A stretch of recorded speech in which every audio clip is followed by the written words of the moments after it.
అంటే ఆ కమిట్మెంట్ రావటానికి రీజను ఎన్వైర్న్మెంట్ అంటారా? అంటే అంటే ఇప్పుడు ప్రతి చోట స్టూడెంట్స్ ఉంటారు, ప్రొఫెసర్స్ ఉంటారు. కానీ అన్ని చోట్ల ఆ కమిట్మెంట్ ఉండదు.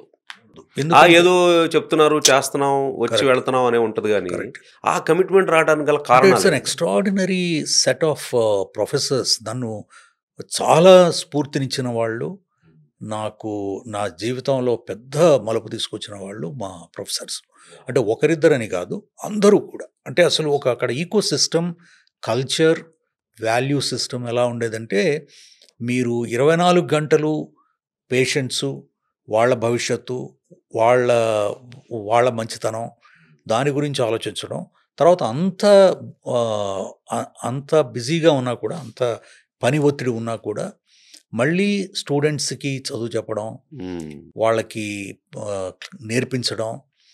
అంటే వాళ్ళు ఒక విధంగా నాకు నా చేతులు పట్టుకుని నేర్పించారనమాట. నడిపించినట్టు. హ్మ్. నడిపించిన ఈ అంటే విధంగా. అది అక్కడున్న ఆ సోషల్ కాన్షియస్‌నెస్ గాని, అవేర్‌నెస్సు అక్కడ చూసిన ప్రొఫెసర్స్‌ని బట్టి పబ్లిక్ సర్వీస్ చేయాలి అన్న తపనేమన్నా మొదలైందా? తప్పకుండా. తప్పకుండా అండి. అదే తప్పకుండా. మీకు తప్పకుండా. తప్పకుండా. ఒక టర్నింగ్ పాయింట్ అనొచ్చు. తప్పకుండా.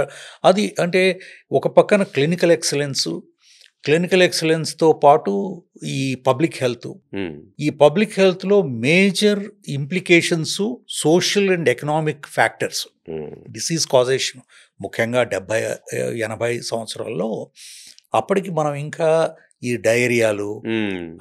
ఈ మలేరియాలు, లెప్రసీ, ట్యూబర్కులోసిస్, టైఫాయిడ్ ఇప్పుడు తగ్గిపోయిందని కాదు. బట్ ఇప్పుడు చాలా తగ్గింది. మీరు ఒక 40 అవును. సంవత్సరాల క్రితం, 50 సంవత్సరాల క్రితం చూస్తే చాలా తగ్గింది. అప్పుడున్న పరిస్థితులకి ఇప్పటికీ చాలా గణనీయమైనటువంటి మార్పులొచ్చాయి. అంటే ఇంకా అవి మనలో సమస్యలున్నాయి గానీ, కాబట్టి వీటి నుంచి నేను చాలా నేర్చుకున్నాను.